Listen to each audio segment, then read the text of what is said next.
Good morning. My name's Emily Koski, and I'm the chair of the Budget Committee. I'm going to call to order our regular committee meeting for Monday, September 11th. At this time, I'll ask the clerk to call the roll to verify the presence of a quorum. Councilmember Payne. Present. Wansley. Present. Rainville. Here. Vitar. Present. Ellison is absent. Osman is absent. Goodman is absent. Jenkins is absent. Chavez. Present. Chugtai. Present. Johnson. Present. Vice Chair Palmisano. Present. Chair Koski. Present. There are 9 members present. Let the record reflect that we have a quorum. Colleagues, today begins the Budget Committee's work on the city's 2024 budget. We have 2 receive and file items today. Item number 1 is our formal receipt of the mayor's 2024 recommended budget, which was referred to us by the City Council. Item 2 is the overview of that budget presented to us by the Budget Office. After we dispense with the presentation and discussion, I will lay out our schedule going forward to consider and amend Mayor Fry's budget proposal. But first, I'll invite Jane DeSenza from our city's Finance and Property Services Department to begin the presentation. And just as a note, we will let Ms. DeSenza get through her entirety of her presentation and then start with questions. So please write your questions down and hold them, as some of them might get answered as she goes through it. But mind you, it is lengthy. So welcome. See you, Jane DeSenza. I'm the interim budget manager, and as the chair said, I'm here to sort of kick off our 2 months of budget presentations. You're going to be hearing from the entire city leadership team throughout the next 2 months. So today is meant to provide you some context and ground some key themes that you'll be seeing throughout. So before we get too far into this, I do want to take a moment to acknowledge that while I'm presenting, this is the work of the entire budget team, and many of them are here with me, so I really want to thank them for going above and beyond this year to work through and get this budget out on time. So our agenda today is to talk about the budget book and orient the council, but also just anybody who happens to be listening, to how to find the important pieces within that budget book. We're going to talk about the broader context of the accomplishments and challenges that impact this budget, some basics on the city spending and revenue, and then we'll circle back with a little bit on the transparency portal and how to investigate questions that you might have, and then very briefly on the budget roll as you enter markup. So first of all, the 2024 budget book, we're continuing to use this online interactive budget book format, and we're pretty proud of it. It's, as opposed to the static PDF format, this version allows users to investigate their own questions and really participate in the data. So when you're looking at the budget book and you see a bar chart or a table, that is all linked to our financial transparency site, and readers can click in and investigate and refine the filters further. So throughout this presentation, I'll reference the budget book a couple times and show you all a few key places to take a look. So our aim is always to make budget data transparent and comprehensible for the average reader. We try to anticipate a lot of your key questions in the financial overview section. And finally, just want to acknowledge that the budget book is something the budget team puts together, but it's a substantial effort from each and every city department. So we really thank them for their partnership. We ask them to do a lot of analysis, and it's all represented here. Okay, so the budget book section. So this is review for all of you, but just want to note a few key places to look for information. So the financial overview is where we have all the summary financial information. There's a budget in brief that is a summary of the summary. We have key information on city spending, revenue trends, and we also have a priorities section where you can see how new investments are grouped by city priorities. We've also added to the financial overview a grant section, so you can see the grants that are coming in and also potential grant opportunities that we may pursue in the future. The financial policy section lays out the sort of technical pieces that guide the finance department's operations. There are no changes proposed from what you all heard in, I think, February of this year. We do plan to do a more detailed audit of those policies for the next biennial budget, so you'll hear from us more next year. But these policies have been reviewed by both the state auditor as well as the rating agencies, and they conform to industry best practices like GFOA and GAAP. The operating department section is where people will spend a lot of their time as they're reading, so this is the most detailed view of each department's finances. what are their core functions, what's their mission, and what are the budget proposals that are part of their 2024 recommended budget. In each budget ask, we always request that departments provide us with racial equity impact analyses as well as performance metrics. So where performance metrics have been already developed with departments and PMI, those are reflected. If they haven't done that, or if it's a new item, we ask them for their best effort to forecast what they might be recording in the future. And we've also added more staffing information to each department page. So we link to the Schedule 5, which is your personnel summary, and we also have a section that calls out transfers or administrative adjustments in the FTE count in each page. The capital section is where you'll get the 6-year plan for the city's infrastructure projects. So this is mostly public works, property services, and the park board, as well as public art and NBC. You're going to hear from my colleague Adam in October with more detail on this, but the capital section is where really one of the places that the public has the most input with our capital long-range improvement committee's recommendations informing the final product there. And then finally, the financial schedule. So that is really what you all get to vote on in December, and the rest of the budget book sort of serves to explain the financial schedules. So these are the interfund transfers, the overall expense and revenue information, CDBG grant info, personnel. These are all the appropriation resolutions. So if you'll indulge me, I'll just take a second and navigate to the budget page so I can show folks where to find all of that. So if you look at the city's budget website, there's a tile for the mayor's 24 recommended budget right next to the last adopted budget that you all considered in December of last year. The table of contents opens up and you can see all the financial overview information, including that new grants page, which we're excited about. And then we have our financial policies split out in topic area, and we have operating departments. This year we split them out in council and mayor side. So the council. The city council and mayor must follow for doing things like making ordinances and approving city budgets. From time to time, there's a need to make changes to the chart.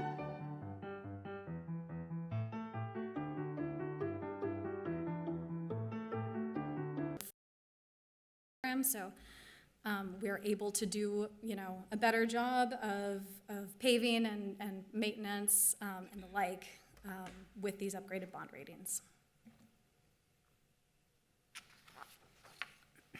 So not unique to Minneapolis, but worth mentioning that we still have a tight labor market, and high vacancy rates can lead to slower spending and overextended staff.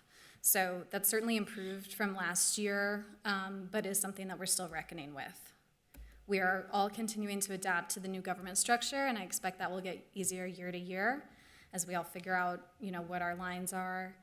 And then, of course, the story of the year is really the MDHR settlement agreement, what it means for our budget and our operations, and we still have the pending DOJ consent decree, and I don't know exactly when that will impact our budget, but it is still something we have to plan for. So moving on to spending, so the mayor's recommending a $1.8 billion budget in 2024. So this is about an 8.3% increase from the prior adopted budget. That excludes our independent boards and transfers. Again, we're able to do this within that 6.2% levy that was planned for. You can see from this slide the sort of top categories of spending are contractual services, and salaries and wages, and there's also a big increase in capital equipment there.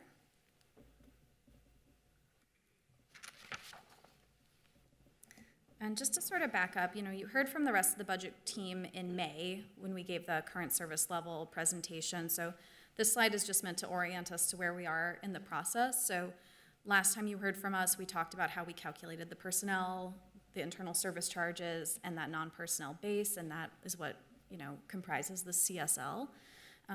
We're now at the point in the year where we took the CSL, we've stacked on the new budget proposals, and that's how we get the mayor's recommended budget. So that current service level is really just the cost of doing business, what we've already committed to doing in the prior year budget. We exclude one-time change items, so 2023 only items we pull out. Things that were slated to start in 2024, we added in. When we talked to you in May, we explained that we were seeing some growth in the CSL above what we had sort of initially planned for. That's largely due to a rapid growth in personnel costs. Some sort of macro causes of that are just settled collective bargaining units and job studies that increased hourly rates. For small departments, changes in just benefit selection can have a huge impact on their overall personnel budget as well.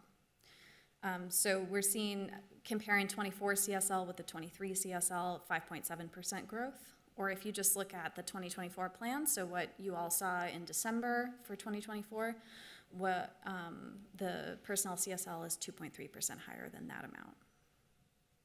There are also increases to our internal service charges, so things like IT, rent, fleet, maintenance, and the like. Those costs fluctuate year to year, and so we provide departments the budget to pay for those. So some of it is transitioning general fund spending onto our allocation models. So the HR information system, for example, moved from just general fund into an allocation model. This part of the budget's also subject to inflationary pressures. It's also where our actuarial reports come into play, and then just general CSL maintenance. So to provide the same current service level, sometimes the costs are increasing.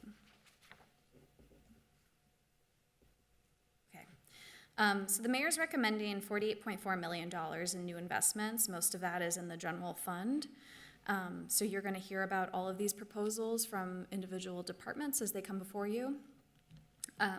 For each proposal, departments were asked to tie the work to a city priority. So we looked at the mayor's priorities as well as the council adopted SREAP goals to sort of create the 5 priorities. We always ask for racial equity impacts, and we ask for anticipated performance information. Again, want to refer people to that performance and investments by priority section of the financial overview. If you're trying to just get a broad sense of, what's the city doing this year for affordable housing, that's a great place to start.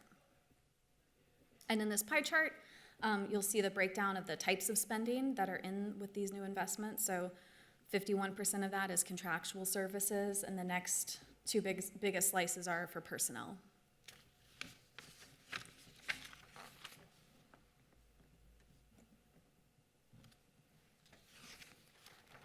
Okay, so moving on to Schedule 5. So this is the staffing information, and we have added some detail to it this year, so just wanted to talk through a little bit of that, and I know Chair Koski is really committed to making sure that the personnel information is clear and council's full understanding of those changes. So we've advised departments to be ready to speak to any personnel changes, so they should be prepared for your questions when they come before you. So as you can see, there's an increase from the 2023 adopted budget number of FTEs to 2024.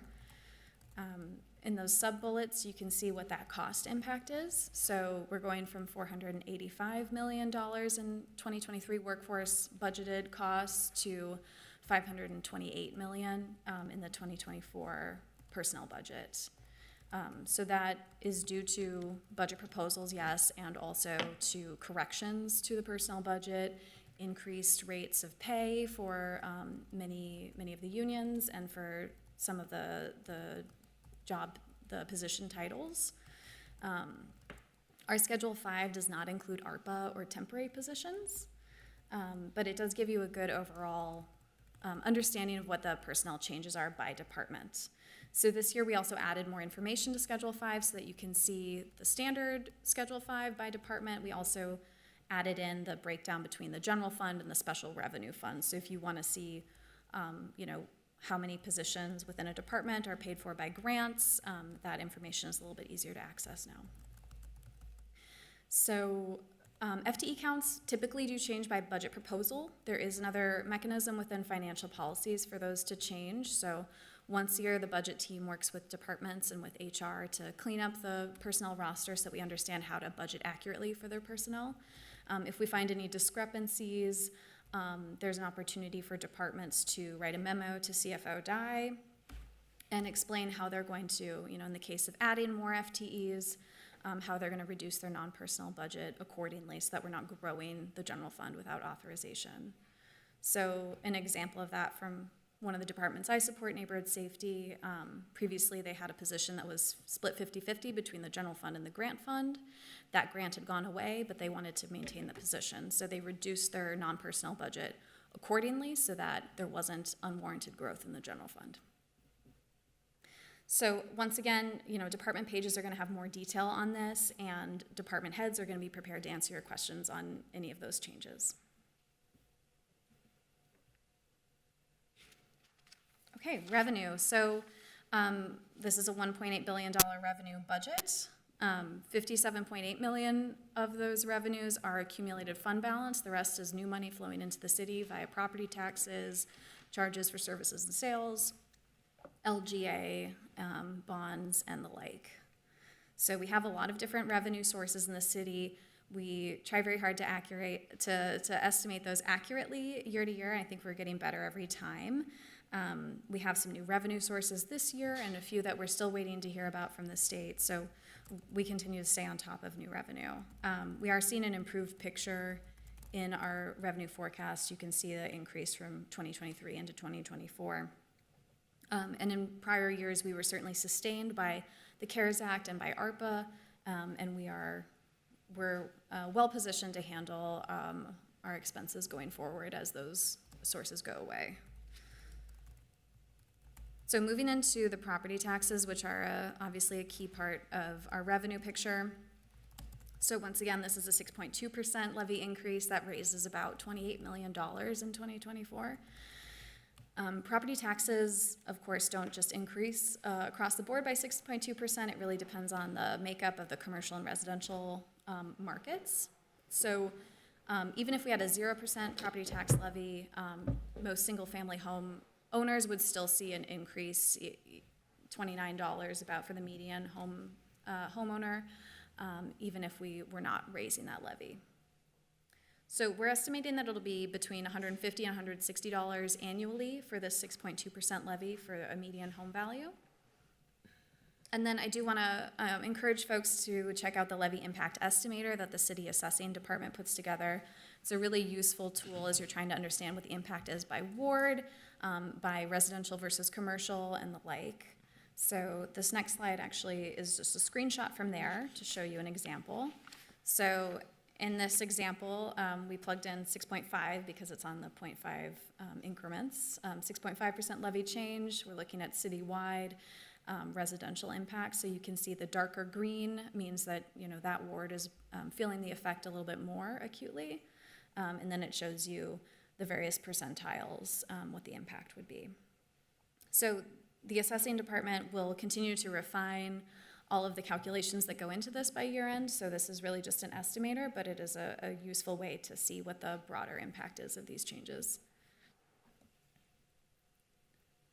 So property taxes support many basic government functions, and this is a breakdown of about how those property taxes get distributed. So general government service is the top one, followed by police and by parks. I think the notable change on here is that Minneapolis Public Housing Authority is now part of this due to the levy agreement that was worked out this year.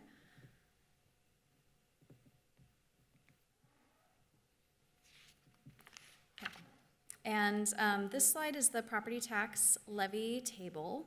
So this shows you all the building blocks to get to that 6.2% property tax levy. So the general fund is growing by 5.5%.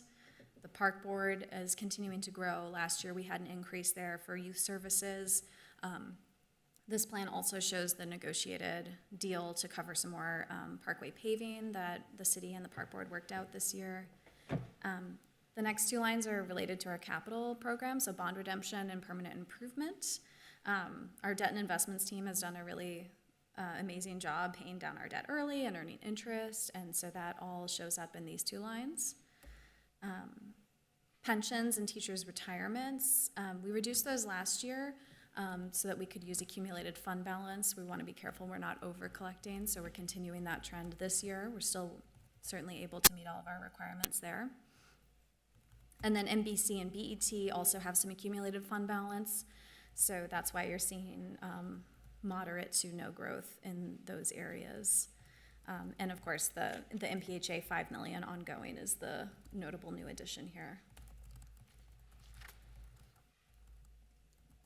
Okay, moving on to sales tax. So you heard a lot of detail from my colleague Ben and May about sales tax. So I'll just give a quick overview here. So we are forecasting net sales tax revenue of $80 million in 2024, and that's gross revenue of $100 million. So this includes all the, various sales taxes that we have. It includes the $8.7 million one-time transfer from the stadium relief deal. We are keeping an eye on sales tax year to year. We've seen a lot of recovery. The recovery has not been, things are not totally recovering in the same way that they were prior to the pandemic, but we are seeing overall growth, which is really positive. So we continue to look for that year to year. And then local government aid is another large source of revenue for the city. It's an unrestricted use, so it flows into the general fund and sustains our operations. We share our total LGA amount with Parks and with the Municipal Building Commission. So in blue, you see that total amount from 2021 to 24, and the orange is the Minneapolis portion. So we're increasing from 65.6 million in the current year to 71.7 in 2024. We have some new revenue sources this year. So public safety aid is a one-time $19 million award from the state. We have that booked in the Human Resources Department right now, as it's going to likely go to some recruitment retention activities in the public safety part of the budget. We also have additional sales tax. So the legislature approved a metro area sales tax that's meant to support affordable housing efforts. So we have planned for $6.2 million in revenue in 2024. That's a partial year, so we would anticipate growth beyond that in future years. We're also the city's going to see increased franchise fees, and those are going to support the Climate Legacy Initiative, which you're going to hear about largely from health and a bit from public works later throughout these presentations, but it's an exciting $10 million effort to address climate change locally. And then once again, want to encourage folks to look at our new grant section of the budget book, and this is also where you'll see discussion of state and federal sources that we're considering applying for, and other state revenue sources that we didn't have good estimates for, so they're not yet included in the budget, but we are anticipating them. So there's a lot of good information there.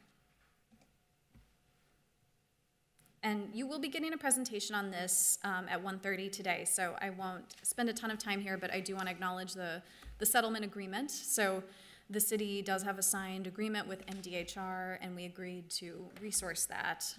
So the mayor's budget contains additional investments in the police department, in the city attorney's office, civil rights, and IT in order to do that. So you will hear from all of them today about what those dollars are going to support. And you'll also hear about the obligated fund balance that finance is using to sort of maintain some one-time or emergent resources for costs that are not totally clear yet. This also gives us some cushion if the DOJ consent decree comes our way next summer. We'll have some room to address that. We know that MDHR had some tight timelines for us to meet, so the obligated fund balance is meant to help address that. Okay, and we're getting close to the end here. So the transparency portal is, again, we think a really important part of this interactive budget book. So I just wanted to give an example from my portfolio of a frequently asked question. What is MPD overtime? What's the mayor recommending? What did spending used to be? This is a question that anyone can answer with our financial transparency. So you can get to that via the city's budget page, or you can just Google Minneapolis and transparency, and it'll be one of the top searches. So when folks are in there, I think it can look a little daunting. The left-hand column is where you can select a report. So I would recommend, in this case, the 24 mayor's recommended financials by department report. When folks click that, they can scroll down and further refine by the type, if you're looking for an expense, if you're looking for a department. if you want to select salaries and wages to get at that overtime cost, and you can also select the fund, and it'll give you 2 actual years of spending. So what did we actually spend in 2021 and 22, and then what did we budget for the current year? What are we budgeting for next year? And once you find whatever view you're interested in, you can share that with your colleagues and friends by just copying and pasting the URL at the top of your screen, or hitting that share button on the screen. You can download the image, you can download a spreadsheet. It'll link an email for you to easily share out. So this is something that I think has gotten more and more use, and we're always happy to see it popping up on social media, not that we check. And just, I'll wrap up here with a little bit on the markup process as it relates to the budget division. So we like to serve as the information hub for the enterprise throughout the year. We work with departments and with electeds to help you all understand what your options are, and that's no different during markup. So we've shared with the chair the budget proposal form, which is the same thing that departments had to use to propose new spending in 2024. So we hope that can help sort of guide your efforts to formulate your amendments, and that'll also help us publish the budget book sooner after adoption. And just a reminder that we know a lot of things in the budget office, but we're not the subject matter experts on programmatic impacts. So we would love to help you answer questions about, what does it mean to move $100,000 from this department to this department? That might require us, working with those department heads to really get at the programmatic impact. The more specific questions you can send us, the quicker and better we can respond. And with that, I will wrap up. I know Cherkowski's already circulated a detailed plan for markup. We are looking forward to the first public hearing late in October. And with that, I can stop and stand for questions. Thank you so much for this thorough presentation. I know we have a few council members in queue. We'll start with Vice President Palmisano. Thank you, Cherkowski. You might have gone through this through a series of slides, but I'm just trying to keep it top of mind.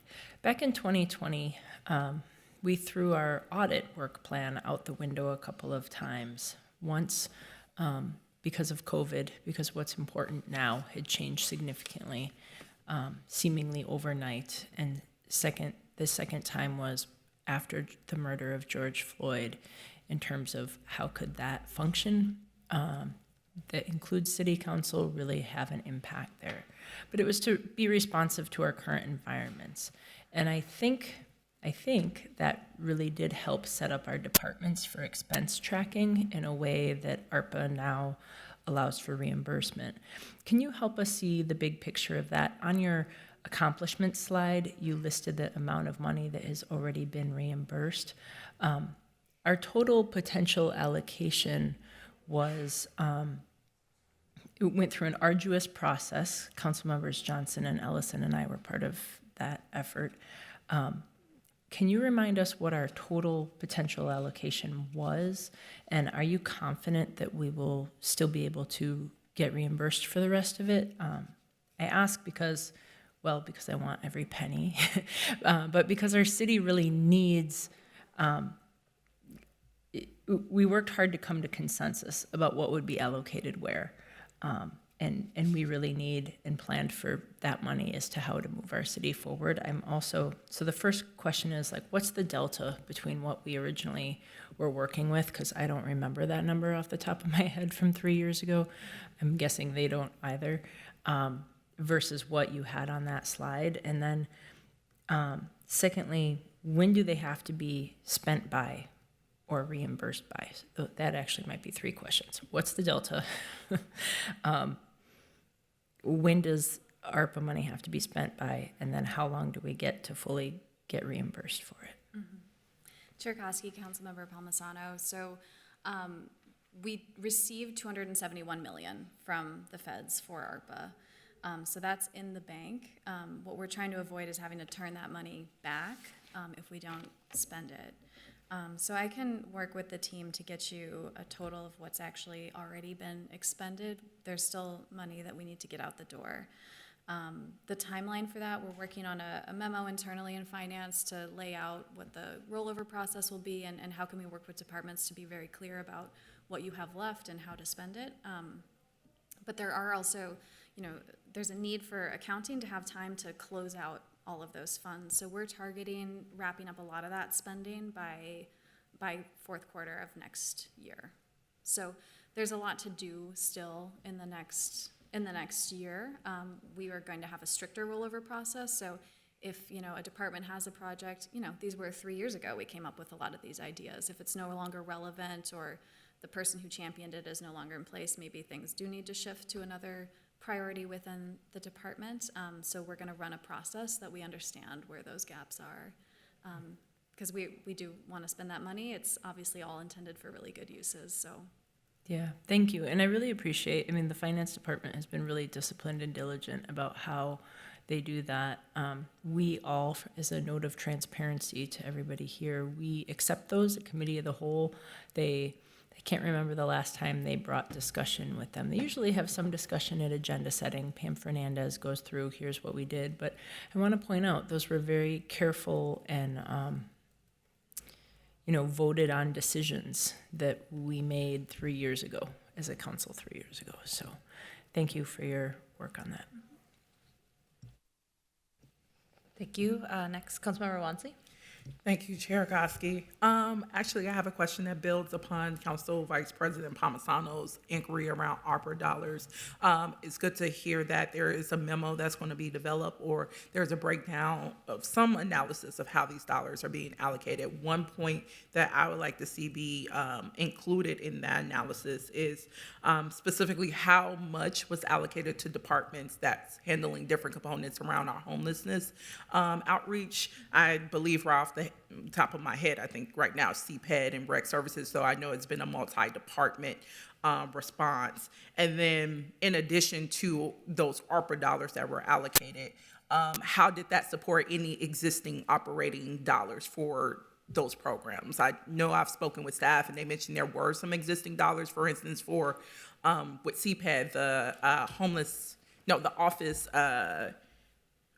of homelessness, I believe. And I wasn't aware that there was existing dollars or operating kind of budget item for that. I thought ARPA was kind of the main supporter of that. So it would be good to have clarity on that. So I just wanted to include that point. Other lines of questions, you mentioned the challenges around currently our vacancies. Do we have a sense of our current vacancy status right now? I know we've gotten updates on that throughout the year, but would like to know kind of where are we as of date?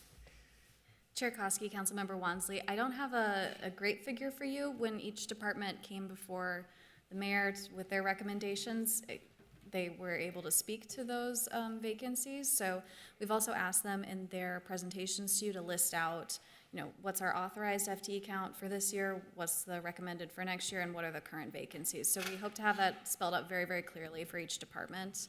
And I think we could work with HR to try and get you an overall number for the entire enterprise, if that's what you want. Yes, that would be good. I believe HR at least has come to POGO before and have talked about that overall vacancy percentage. So that would be helpful. Also, in terms of spending, is there any factors, because I saw from your slide that there's been an increase in contractual services, it seems, for this next year, and wanted to see if there were any factors that's contributing to that. Speaking of the vacancy rates, is that one of the ways in which we're trying to compensate for staff leaving? But just would love to hear if staff had some kind of understanding of why we're transitioning into paying more into contractual services that can be more costly versus if we handle things in-house. Chair Koski, Councilmember Wansley, I think there's probably a lot of different factors varying department to department. Contractual services can mean a lot of different things. It can mean, the audit group working with a more specialized entity to investigate some highly technical subject area. It can also mean a contract that we've had with a nonprofit that's maybe growing for whatever reason. So I think to speak on the macro level, it's a little bit tricky. But in cases where we have departments that are, seeing that strain of not being able to hire as quickly as possible, I think HR has used contractual services to improve their hiring improve their hiring timelines over the past year. So I think there's a lot of different reasons for it. Okay. And then in terms of the slide 17 around the property tax levy with a portion of that going towards the municipal building commission, I thought somewhere last year that was being eliminated. Did I hear that wrong about that? So Chair Koski, Councilmember Wansley, I think that was discussed at the legislature, Yeah. but did not go through. Okay. So do we know if our IGR department, this might be another follow-up, if they are pursuing to advance that legislation again with allied lawmakers? Okay. It sounds like IGR director is like on board for that. So really good to know. I will say also, just for the body, it was really good to see on slide 16 of basically like what our property taxes are currently covering right now. And I know this really segues nicely into the afternoon's presentation around settlement agreements, but it was very disheartening to see that most of the increase that our taxpayers are going to have to absorb is going to be for police largely. That is the second most costly figure next to government services. There's lots of conversations to be had around how are we identifying other funding sources or existing funding sources to make sure that constituents don't have to keep paying for the misconduct that's being wielded by one department. So that was very disheartening to see, but love the transparency of saying this is actually what your levy dollars are going towards, because I know our constituents are like, it's $150 some increase. What am I paying for? So this was a really good breakdown to be able to share with our constituents at least. So thank you for the information you presented today. Welcome. Thank you. I put myself in queue unless somebody else has a question. I have several questions, so please hold tight here. And I'm going to try to go in order with slides. So slide 10, you talked a little bit, this is about the current service level, and you mentioned things that were slated to start in 2024 are included in the current service level. Can you elaborate on what things that were slated to start in 2024, what that means? Sure. Like, were the recommended 2024 budget proposals that were shared, were they in the mayor's recommended 2023-24 last year included as part of this, or are we going to see them included in budget proposals on top of that? Does that make sense? Yes, Chair Koski, thank you for the question. So the answer is yes, a bit of both. So there were a few departments who have items that were considered in the biennial budget, but with a year delay. So neighborhood safety is one that sticks out in my mind. So they had a lot of ARPA dollars supporting their operations. We had a plan to transition those onto the general fund as ARPA concludes in 2024. So they have about, I think, $3.7 million of new general fund that is slated to start in 2024. Another example, I think, is in the clerk's office, where there's a position that had a year delay.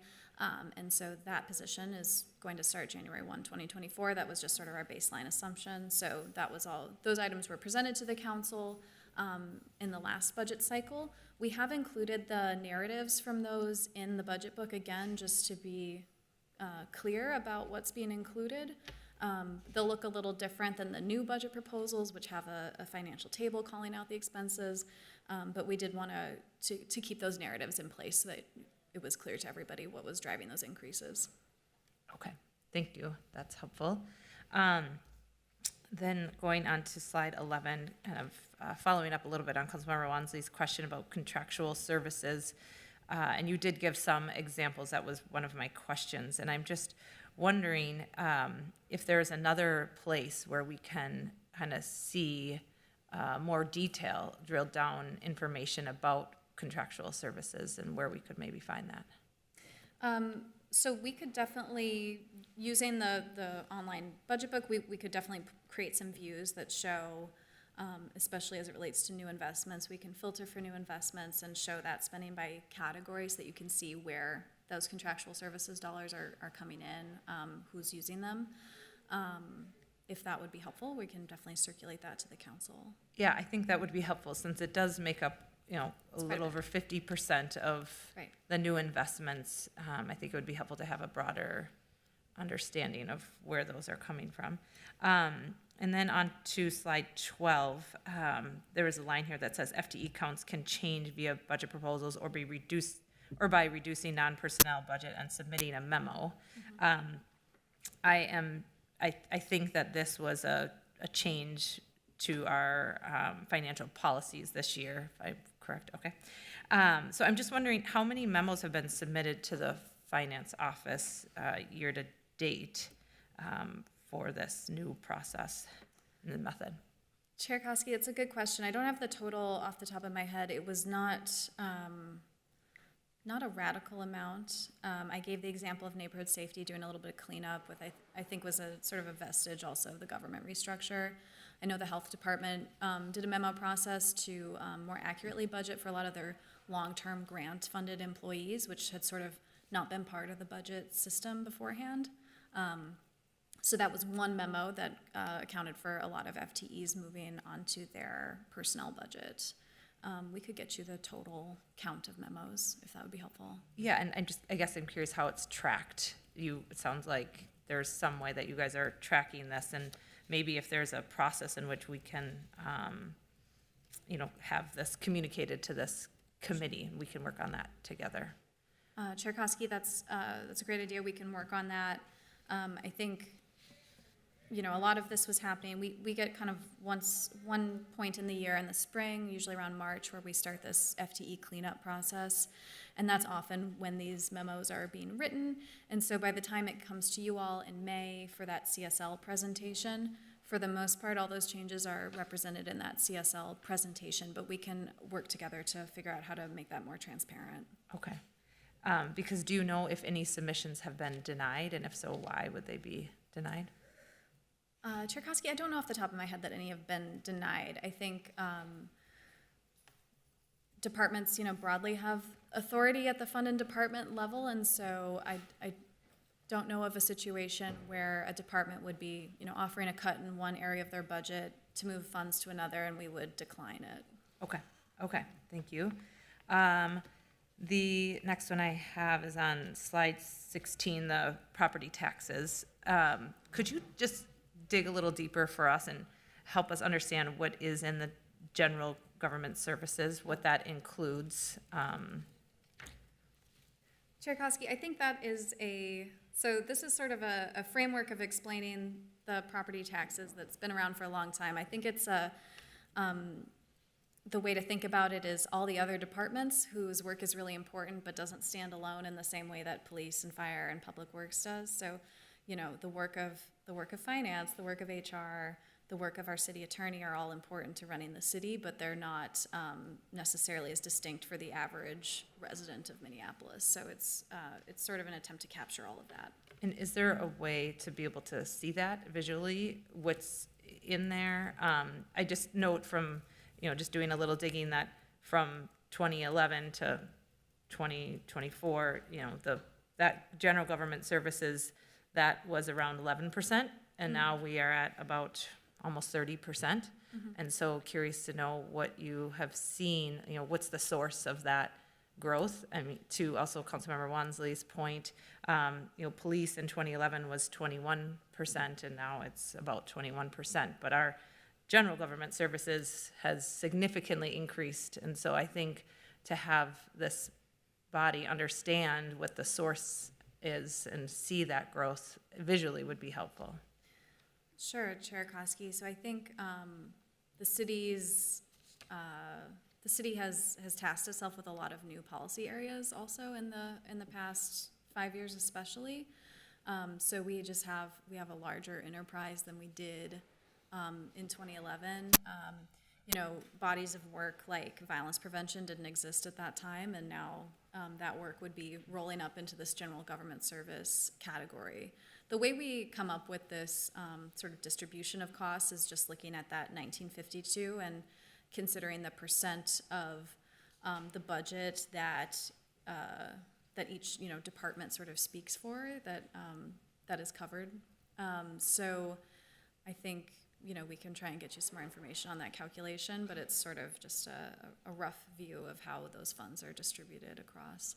Okay, thank you. And I think this is my last question, but on slide 20, you are noting some notable revenue sources, the public safety aid, the sales tax revenue here. I'm just wondering, will the use of these funds be noted within department presentations, or how will the use of these be communicated to the committee?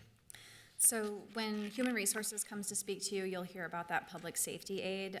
It's something that they're working on with labor negotiations, so I think I'll leave it up to HR and the attorney to sort of cover that area. But you will hear about it there, as that's where the spending is booked. And you're going to hear, I think largely with CPED, about affordable housing efforts. The way that these sales taxes work is not that they flow into the city directly to that department. They flow into our general fund, and then we use those dollars to support the work of the city. So there's not an earmarking as those dollars are coming in. Okay, thank you so much. I see we have Councilmember Wansley. Thank you. Thank you, Chair Koski. Actually, you raised the question that I wanted a follow-up on, which was breaking down somewhat the vagueness of what general government services entails. I had the assumption that maybe that was just another way to reframe our current service levels, but it would be good, as you requested, to have a breakdown of what does that actually mean. And I can imagine maybe current service levels is factor into some of that, like the wages and the programs that we're doing and have been doing for quite some time, how that factors into, general services that our constituents are receiving, or that just has to happen as an enterprise kind of thing. Mm-hmm. So it'd be good to have a breakdown of what that means as well. So thank you for flagging that. Also, you did flag the notable new revenue sources too. I didn't see, though I did see in the slide where it was factored into local government aid and getting a greater sense of, those dollars, also some of the grants pieces too, which thank you for including that as a reference section for the budget book. But I know you mentioned HR for the public safety aid. Will there also be a presentation from OCS or MPD? Because I've also heard that some of these dollars will likely go towards settlement agreement conversations right now. So it's interesting that you raised like HR. Do we know other departments that we could follow up with to talk about the public safety aid component, since that is one-time dollars? Chair Koski, Councilmember Wansley, I think I'm sort of limited in what I can say publicly about that, as it's subject to the labor negotiations strategy, which is why it's housed. We sort of tasked it to labor relations to figure out a good way to spend those dollars, as the intention is really to bolster hiring and retention. And so leaving it to those subject matter experts to sort of figure out what the best way of spending those dollars is. Okay, so as of now, the 19 million basically has been sourced to HR. Okay, and then labor relations. Good to know. Thank you so much. Mm-hmm.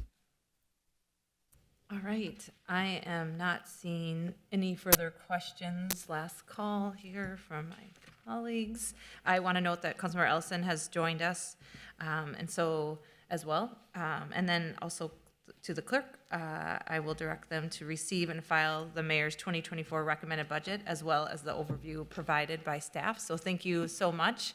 I see many of our staff here today, so just want to give you all a huge shout out and appreciation for all the hard work that has been put into this, and for the presentation today, and for all we know the continued work we will have together this fall. So before we adjourn today, I'd like to just take this opportunity to review for both the public and my colleagues the anticipated timeline in which we will work to complete the city's 2024 budget. The next step will be to receive presentations drilling down into the details of each department's proposed budget. We will begin those presentations at our next meeting, which is this afternoon.